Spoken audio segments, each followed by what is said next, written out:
One Zambia, one nation. This is Zanis News. With the news, my name is Faith Katai. The headlines.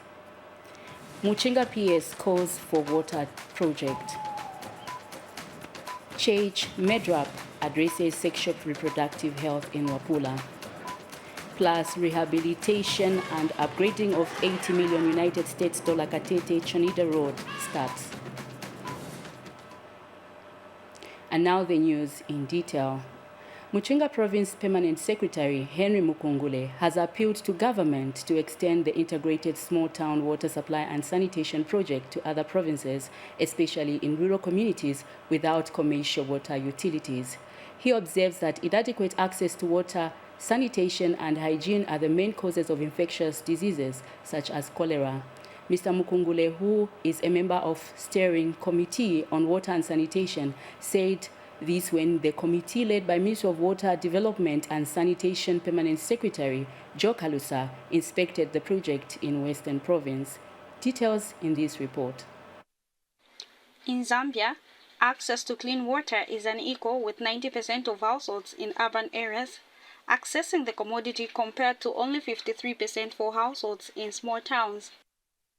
However, this will soon be a thing of the past, as government through the Ministry of Water Development and Sanitation has embarked on various projects to improve water supply and sanitation services in the country. 5 provincial permanent secretaries from Muchinga, Luapula, Northern and Water Development and Sanitation have completed the inspection of water projects in Western Province under the Integrated Small Towns Water Supply and Sanitation Project. In Muchinga Province, we have 2 districts that are benefiting from these small town water projects. That is Nakonde and Mpika. But we still have a very big problem in terms of water in these new districts of Shuangandu, Lavushimanda, Kanchibi. Western Province Permanent Secretary Akapelwa Simomo is so far impressed with the works done in Mongu, which is at 95% complete. Mongu, we have been to the various places. We have been to the Liawara 12, which you would call Little Zambezi if you want. The intake there is complete. We are here at Kasima now. We are more or less complete also. We have not been to Limulunga. Part of the water taken from Little Zambezi will actually go to Limulunga. We have done the underground pipes already in Winela, and the 18-kilometer pipeline to Limulunga Royal Village is complete. And Luapula Province Permanent Secretary Mike Mumba has confirmed that the projects in Mwense and Samfya is 100% complete and ready for commissioning. This is not the first time we are interacting in this manner. Last year, PSC Western, Mr. Smomo was in Luapula Province, where we inspected the various sites of this nature, various projects which are being undertaken in Luapula Province. In Luapula Province, the funding also came from African Development Fund, Bank rather, and this project is being undertaken in Samfya, in Mansa, which is the provincial capital, and also Mwense district. We are almost there as a province. Meanwhile, Sureka Consultancy team leader Patrick Gateru explained the overall progress made in Western Province. So far we are different stages for each town. In Mongu we are at around 95%. In Kaomba we are at 75%. In Secheke we are at 70%. Senanga we are at 30%. However, we expect that Mongu, Senanga, Secheke and all the towns will be finished by July, except Senanga, which will be finished by September this year. Audrey Kalenga, Zanis News, Western Province. In other news, Solwezi Municipal Council has chlorinated 167 shallow wells in 5 compounds. Council Public Relations Officer Esther Chilwa has told Zanis in an interview that the shallow wells were chlorinated in Kazomba, Messenger, Kazingezinge, Kiawama and College compounds. Ms. Chilwa adds that the council has also been putting lime in pit latrines to help stop the spread of cholera in the district. Chai Wonkoma now reports. Shallow wells have in the recent past made headlines, prompting a presidential directive to bury them off. This is because shallow wells contain contaminated water, which becomes the source of infections, thereby promoting the escalation of cholera if not treated. You realize that in Solwezi, under Solwezi, most of the water points that people take, they are wells that have been dug. So these wells tend to get contaminated with the cholera germs. So, and the cases that we have had as Northwestern, most of them are not linked to Lusaka or any other place. So these are local cases. So it means that it's the hygiene around the water sources in our communities. So what we are doing just to control that is just to make sure that those water points or the wells which people have dug, they are treated with the chlorine. So far, in Solwezi district, the local authority have chlorinated over 150 shallow wells in an effort to avert the spread of cholera. We have been in various communities, in various compounds. As you may be aware, Messenger's compound and Kazomba have been actually the hotspots in Solwezi district in terms of the cholera outbreak.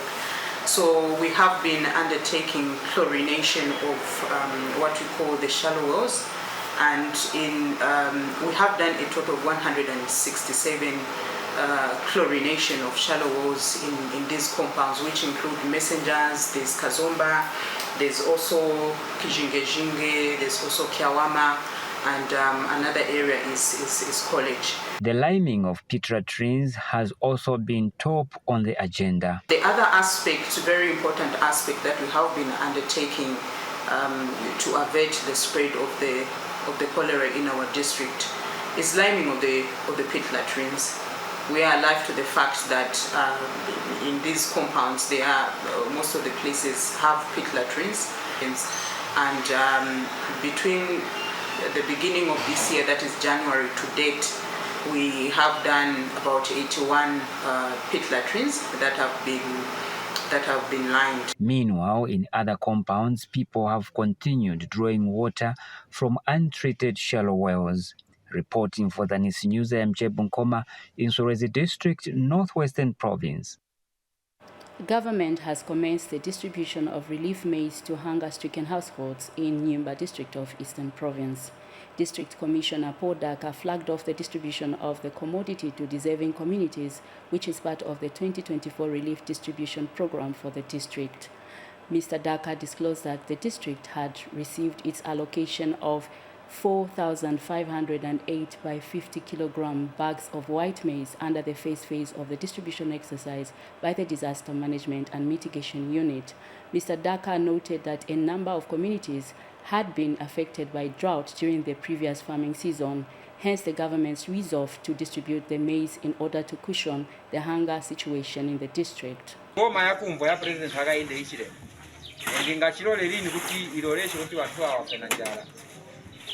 Chifukwa chake kuno kunyimba kwaso batipasa vinchevere pokwana 8,000 bags kufumira kuboma kupyolera mu FRA pakuti FRA ni boma kumene.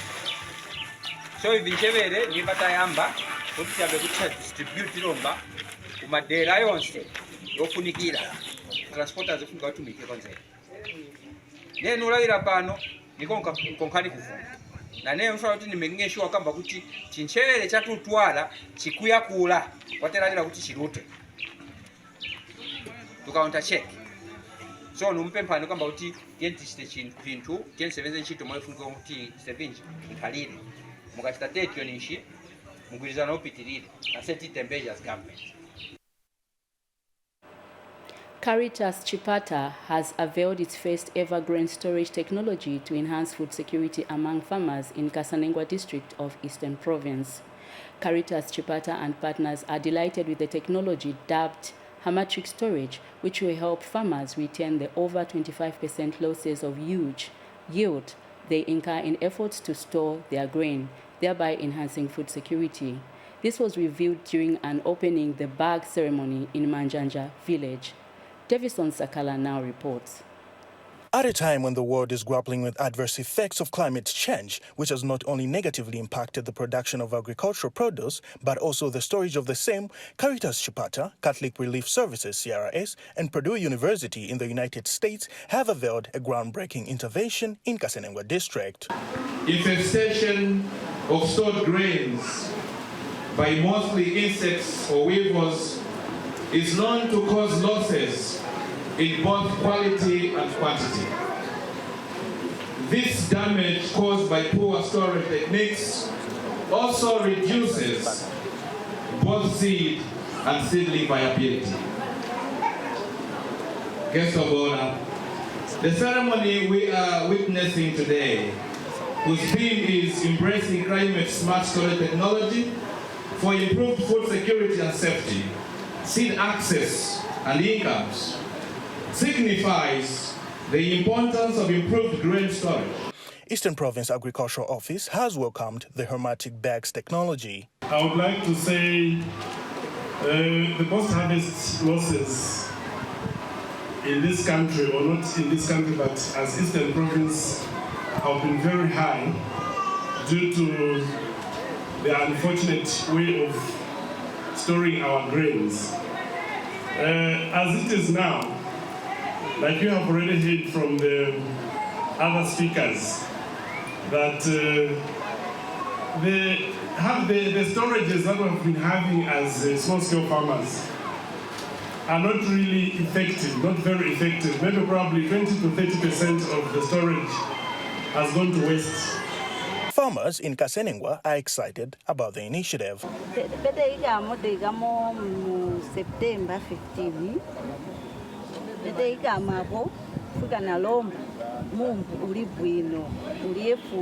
Research holds that heightened temperatures due to climate change drastically reduce the quality of grain when stored for a long period of time and also indirectly lead to contamination. Davison Sakana, for Zanis in Kasenengwa district. The church in Wapula Province has joined efforts with the Medicines Research and Access Platform, MEDRAP, to address sexual reproductive health among the youths. MEDRAP Executive Director Leo Kalioka notes that the church is a key partner in promoting sexual reproductive health, as most adolescents are found in churches. Here's a report by Kennedy Chomba. Adolescents are the most affected in issues of sexual reproductive health. This is because most young people are not aware of how to acquire sexual reproductive health services. To address this issue, MEDLAP in Mansa and Samfya district is bringing on board a number of stakeholders, which include the church, to give adolescents information on sexual reproductive health. Their health care. We were discussing issues of family planning and condom use right in church. Right with our reverends, they did organize this meeting. And we are happy to note that this work is going on. It does not in any way pollute or dilute the messages that we are preaching about abstinence. But it's a realization that we need other modalities, we need other efforts to be able to get this message to adolescents. The Anglican Church is one of the churches in Wapula Province which is engaging adolescents on sexual reproductive health. For example, these are the youths who were also on the streets, who are also facing the same challenges as others, but now they have become responsible youths who are able now to teach and change society mindset. So the challenge, as you can see, already there are youths who are potential youths, potential citizens who can be relied on, who are now leaders, who can be used to be agents of change. So really, we are very happy as a CCZ. But the adolescents, the MEDLAP project is key in spreading sexual reproductive health messages. Pali no insta, twalela pali sexual reproductive health. I sexual reproductive health, yale tuafa, ifa tuala ikala, kumisepele shidi kuskulu, neshishila fumako kuskulu, neshishilaya. Ishimisepela nga chako ati wasangwa na ukwate fumo, maybe by the age of 18, 17, tuale wachita encourage ukuti bawerera kuskulu.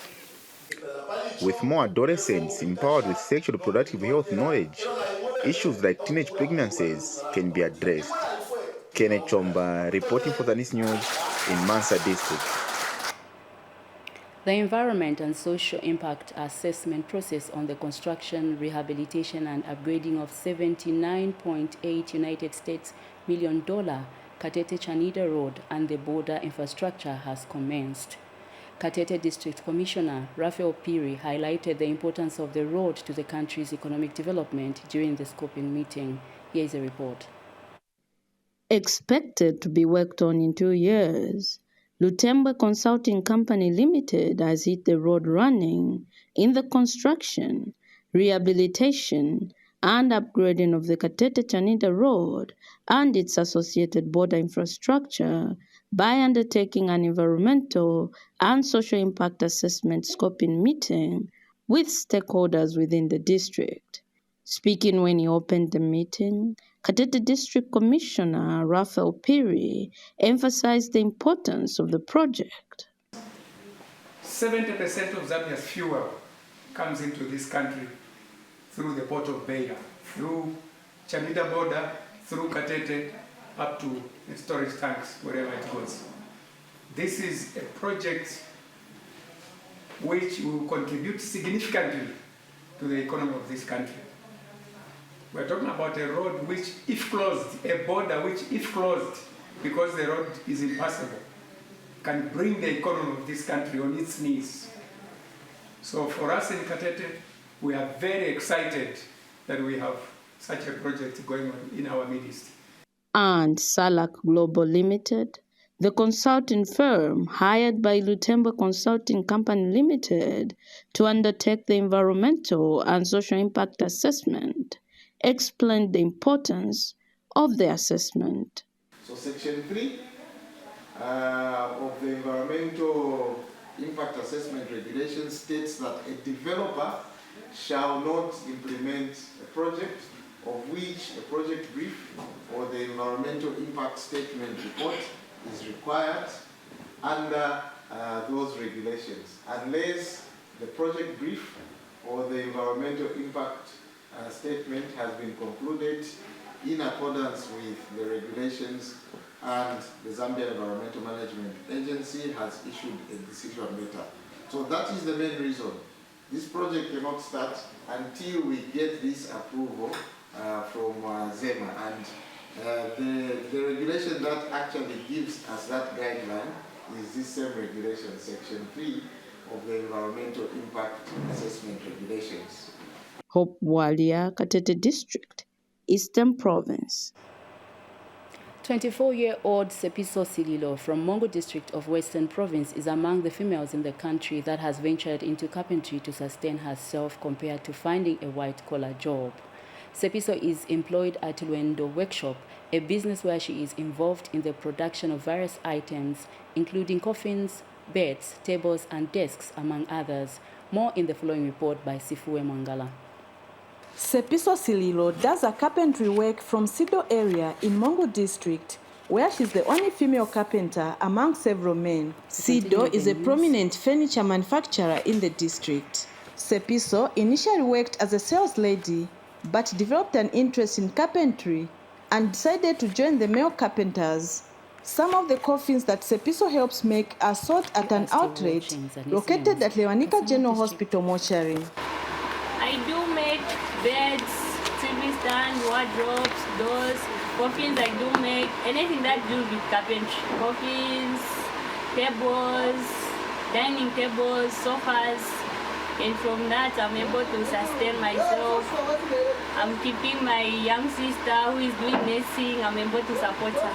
So what I can just encourage my fellow youths out there, do not be discouraged. Let not anyone discourage you, because these are the things you can do. Sepiso further revealed that after learning carpentry through observation, she was encouraged to obtain a certificate in carpentry. There is a teacher from Mungu Trade Training Institute who came across here to buy some products to use at school. So upon seeing me here, he encouraged me of going to school so that I can obtain a certificate in carpentry. That's how I went to school. That was last year. So for now, I'm just waiting for my result. I've obtained a carpentry certificate, level 3. In addition, Matthews Mayubo has urged more women to join the carpentry profession and appeal to the government for financial and material support. All ladies are welcome in carpentry. We have our sister Sepo. She's doing fine. She's able to make a bed, everything in terms of carpentry. We are encouraging more girls, more women to come and join us. The government itself, please come and help us. Here at SIDO, it's not only where individual makes his or her own life, but we are teaching. They are teaching. I came here at SIDO minus knowing anything. Now today I can make even a small stool, a small chair, a small bed for myself. Sifwe Mwangala, reporting for Zanis in Mongo District, Western Province. You are still watching Zanis News. Kasama District Education Board Secretary James Chiwe has cautioned newly recruited teachers to be responsible and strictly abide by the Public Service Code of Conduct. Mr. Chiwe, who led stakeholders in orienting the teachers on the code, said he expects the teachers to behave orderly and not put the public service in disrepute. These are some of the newly recruited teachers for Kasama District who are receiving appointment letters and undergoing orientation by key stakeholders.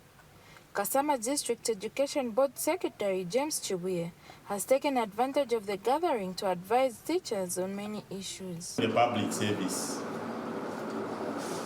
conduct and behavior is of paramount importance, and it is your duty and your responsibility to ensure that you don't put a public service into disrepute.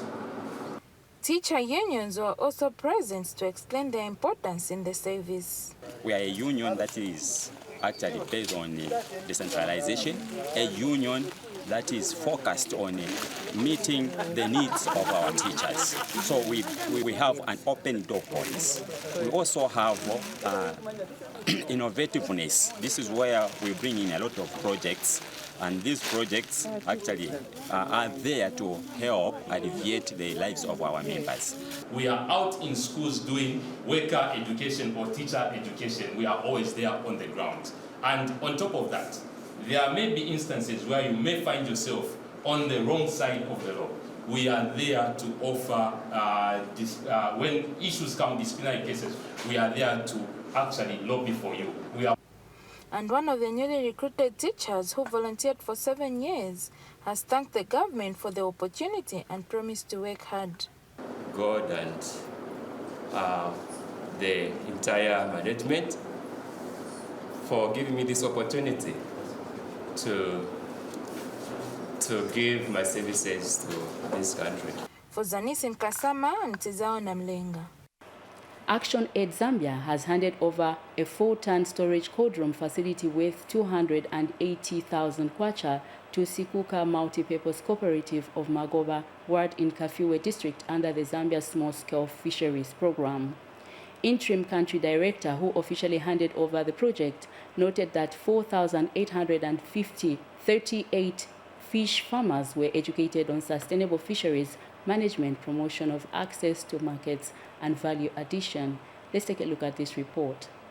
Action Aid Zambia has handed over a 4-ton storage cold room facility worth 280,000 kwacha to the Skuka Multi-Purpose Cooperative of Magoba Ward in Kafiwe District under the Zambia Small-Scale Fisheries Program. The construction of the cold room is aimed at promoting sustainable fisheries management and to promote access to markets by ensuring that the harvested fish is properly stored and sold at a good market price.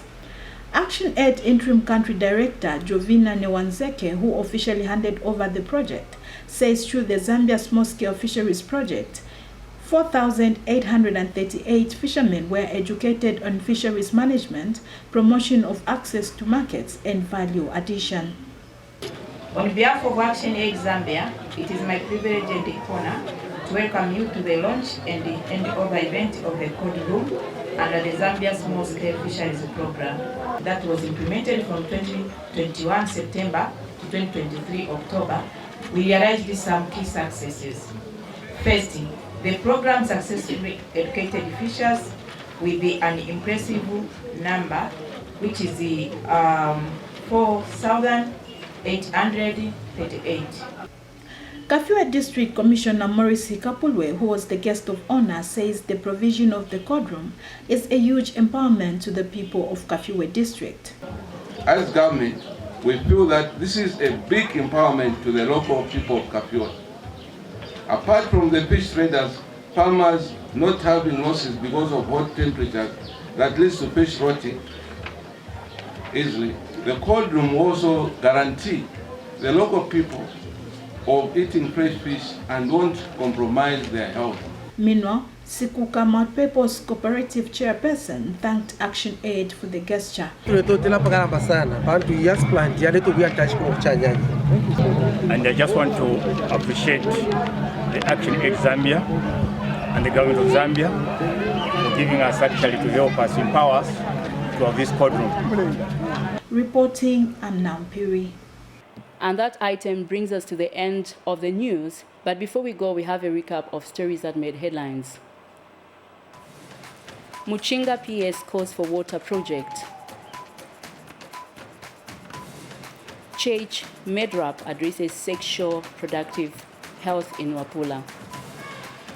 Plus rehabilitation and upgrading of 80 million United States dollar Katete Chanida Road starts. That's all we had on Zanis News. On behalf of the entire Zanis production team, this has been Faith Katai. Thank you for watching.